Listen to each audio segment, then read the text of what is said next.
Bonjour à tous et bienvenue sur ma chaîne YouTube Paroles vivantes et d'espoir. Aujourd'hui, nous allons plonger dans Je n'ai peur de rien, Hébreux 13, 5, 6. Si c'est votre première fois ici, n'oubliez pas de vous abonner et de cliquer sur la cloche pour ne rien manquer de nos prochaines vidéos. Et si vous êtes déjà abonné, merci de votre fidélité. Sans plus attendre, passons directement au sujet du jour. Je n'ai peur de rien. Hébreux 13, 5, 6, introduction. Tout le monde connaît le proverbe « L'argent ne fait pas le bonheur », mais on dirait que presque tout le monde croit le contraire. Les revenus de l'Auto-Québec l'an dernier ont atteint 3,5 milliards de dollars. Est-ce que l'argent est une bonne chose ou une mauvaise chose? Est-ce que vouloir s'enrichir, c'est bien? Selon la Bible, l'argent en soi n'est pas une mauvaise chose. Au contraire, c'est une bénédiction de Dieu. Ce qui est mauvais, c'est l'amour de l'argent. Notre attitude face à l'argent change tout. La lettre aux Hébreux nous exhorte en ce sens à ne pas aimer l'argent. Cette exhortation fait encore partie de la grande exhortation à persévérer jusqu'à la fin, à ne pas abandonner la foi, ne pas abandonner l'assemblée, ne pas abandonner Christ. Lisons Hébreux 13, 1, 6.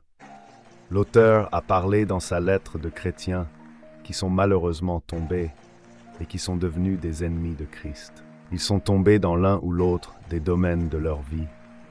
Au chapitre 13, l'auteur exhorte donc à persévérer dans tous les domaines. 13:3, amour fraternel, hospitalité, compassion, lutter contre l'égoïsme. Pureté sexuelle, ne pas déshonorer le mariage. Ce matin, 13:5-6, persévérer dans la confiance en Dieu.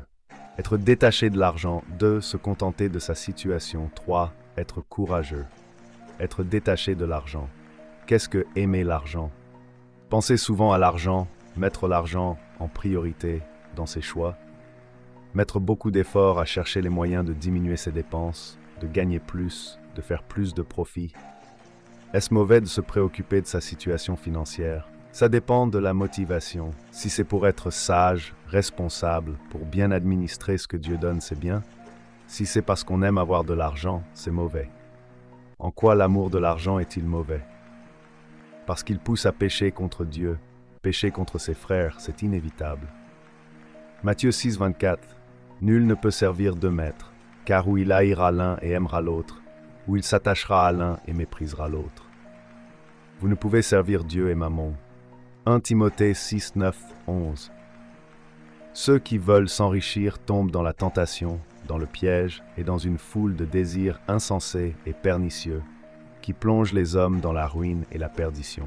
Car l'amour de l'argent est la racine de tous le maux, et quelques-uns, pour s'y être adonnés, se sont égarés loin de la foi et se sont infligés à eux-mêmes bien des tourments.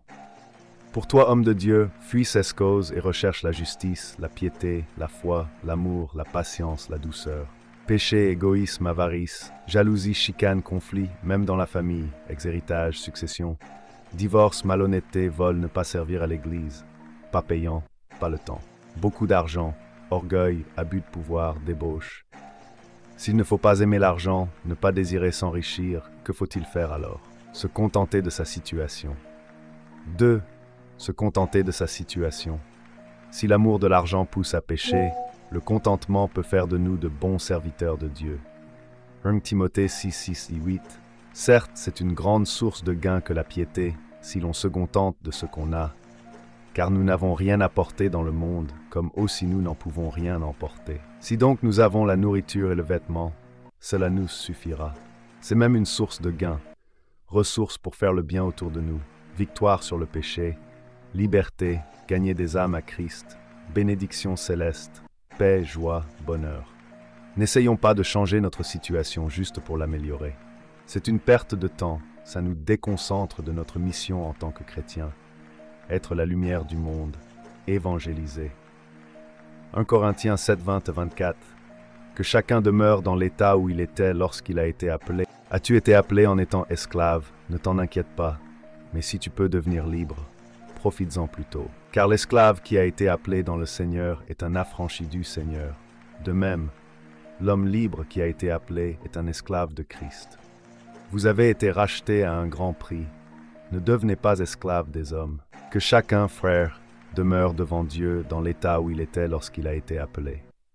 Donc, si tu peux améliorer ton sort, que l'opportunité se présente et que ça te rend plus apte à servir le Seigneur, fais-le. Sinon, reste dans ton état.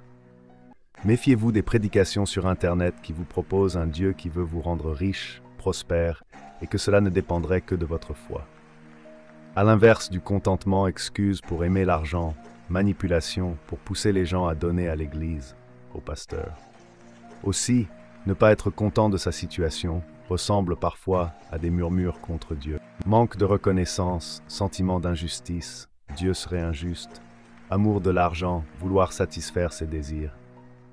Des Québécois ont découvert les bienfaits de la simplicité volontaire. Le contentement biblique, c'est plus que cela, c'est faire confiance à Dieu pour le lendemain. Être courageux. 3. Être courageux.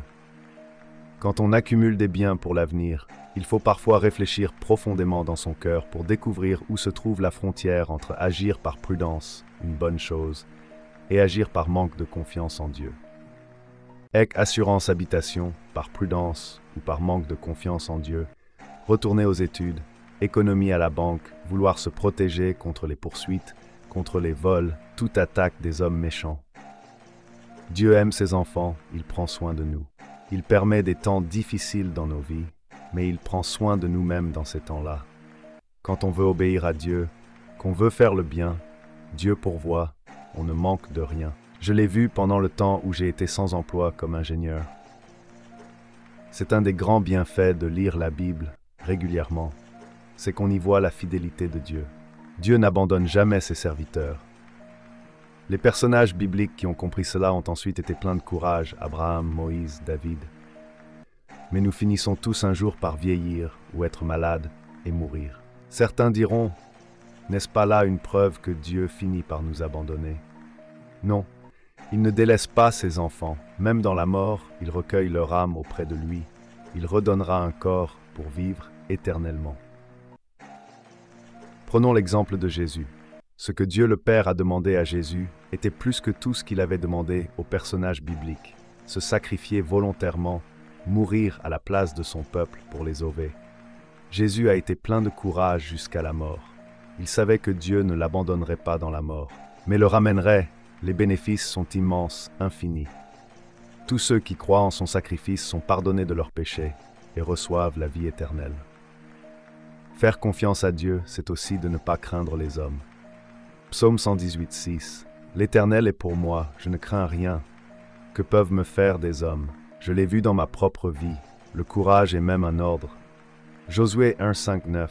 Nul ne tiendra devant toi tous les jours de ta vie.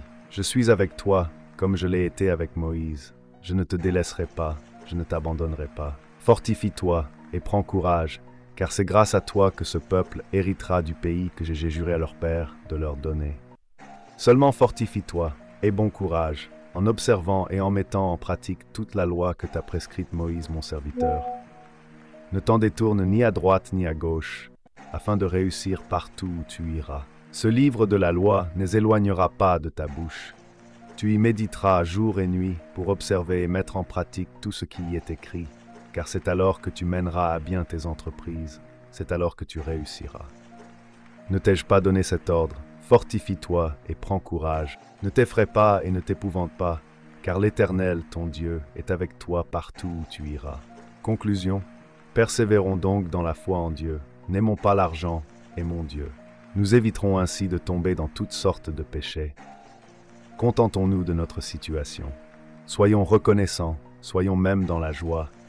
N'essayons pas d'améliorer notre sort en mettant notre espoir dans les billets de loto, l'horoscope, les superstitions et porte-bonheur. Mettons notre confiance totale en Dieu.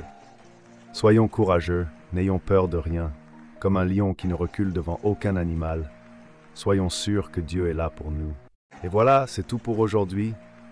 J'espère que cette vidéo sur Je n'ai peur de rien hébreu 13:5-6 vous a plu et que vous avez appris quelque chose de nouveau. N'hésitez pas à laisser un commentaire ci-dessous pour partager vos pensées et poser vos questions. J'adore lire vos retours. Si ce n'est pas déjà fait, pensez à liker la vidéo et à vous abonner pour ne pas rater les prochains contenus. Merci d'avoir regardé et à très bientôt pour une nouvelle vidéo.